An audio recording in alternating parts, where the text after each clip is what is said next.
Selanjutnya adalah mengenai Rapid Application Development.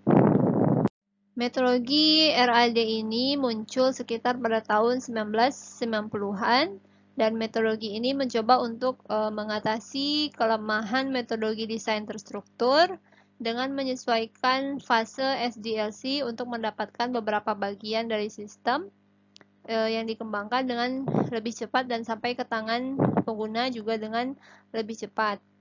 Dengan cara ini, pengguna dapat lebih memahami sistem dan menyarankan revisi yang membawa sistem lebih dekat dengan apa yang dibutuhkan oleh si pengguna.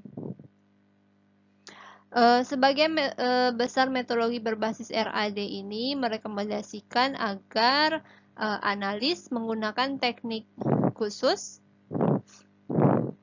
dan alat komputer untuk mempercepat fase analisis, desain, dan implementasi seperti alat rekayasa perangkat lunak berbantuan komputer atau CASE, kemudian sesi desain aplikasi bersama atau GAD, dan generasi keempat atau bahasa pemrograman visual yang menyederhanakan dan mempercepat pemrograman, dan generator kode yang secara otomatis akan menghasilkan program dari spesifikasi desain.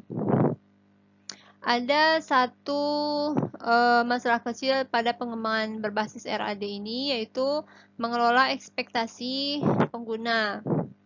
Berkat penggunaan alat dan teknik yang dapat meningkatkan kecepatan dan kualitas pengaman sistem, maka harapan pengguna tentu saja akan berubah secara dramatis. Sebagai pengguna yang lebih memahami teknologi informasi, maka persyaratan sistem cenderung akan berkembang.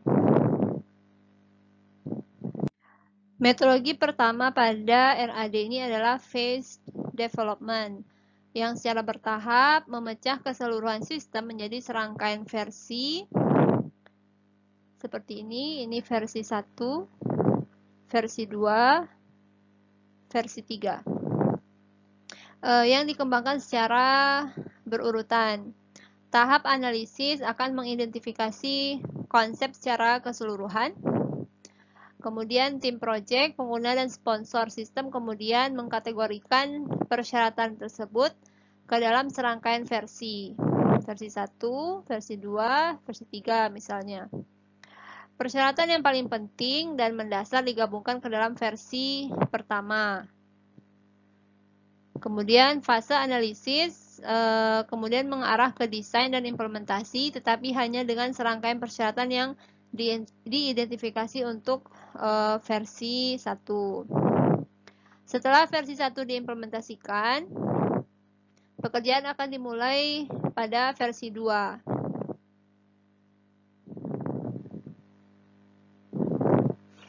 Analisis tambahan akan dilakukan berdasarkan persyaratan yang telah diidentifikasi sebelumnya dan dikombinasikan dengan ide-ide baru serta masalah yang baru yang muncul dari pengalaman pengguna pada versi 1. Versi 2 kemudian dirancang dan diimplementasikan dan bekerja segera dimulai ke versi berikutnya.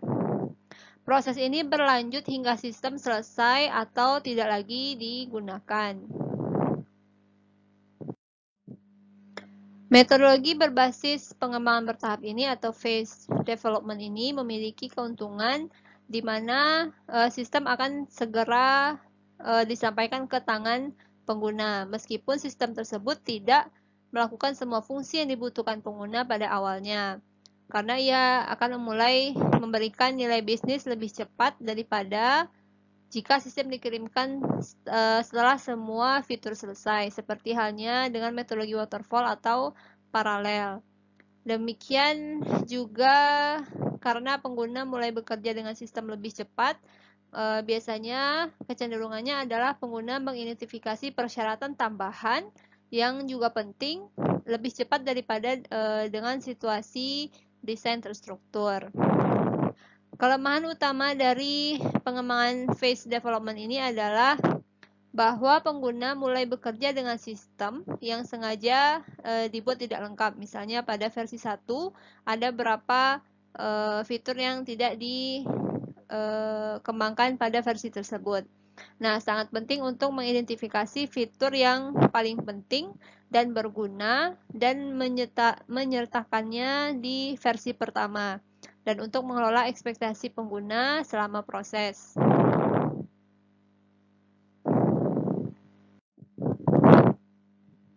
Metodologi selanjutnya adalah prototyping yang melakukan fase analisis, desain, dan implementasi secara bersamaan.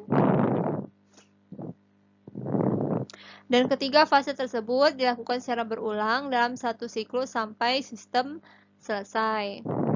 Dengan metodologi ini, dasar-dasar analisis, desain dilakukan, dan pekerjaan segera dimulai pada prototype system, program cepat dan kotor yang menyediakan fitur dalam jumlah minimal. Prototype biasanya merupakan bagian pertama dari sistem yang digunakan. Hasil prototype ini akan ditunjukkan kepada pengguna dan sponsor project, yang kemudian akan memberikan komentar. Kemudian komentar ini digunakan untuk menganalisis ulang, mendesain ulang, dan menerapkan kembali prototype kedua yang menyediakan lebih banyak fitur. Proses ini berlanjut dalam satu siklus sampai analis pengguna dan sponsor setuju bahwa prototype menyediakan fungsionalitas yang cukup untuk dipasang dan digunakan dalam organisasi. Setelah prototype atau yang sekarang disebut dengan sistem dipasang, maka perbaikan juga akan terjadi hingga diterima sebagai sebuah sistem yang baru.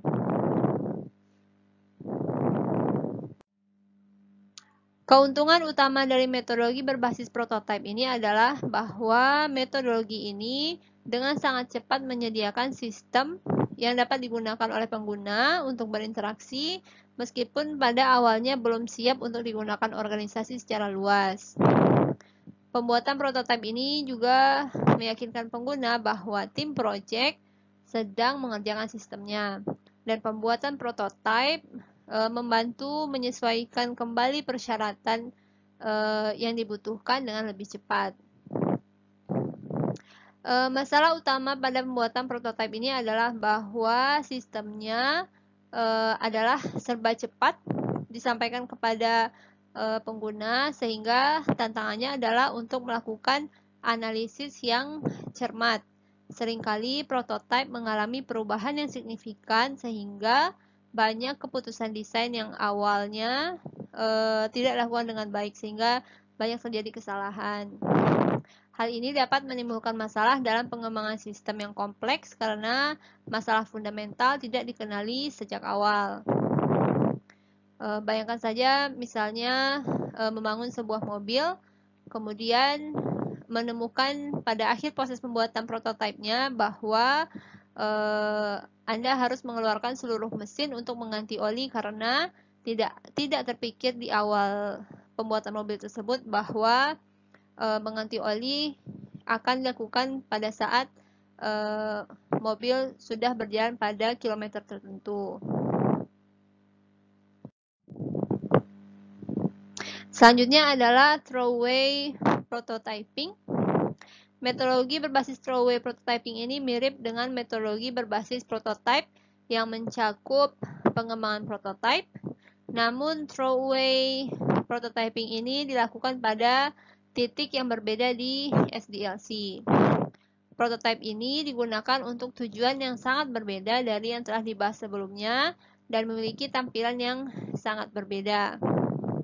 Metodologi berbasis prototype ini sekali pakai memiliki fase analisis yang relatif menyeluruh,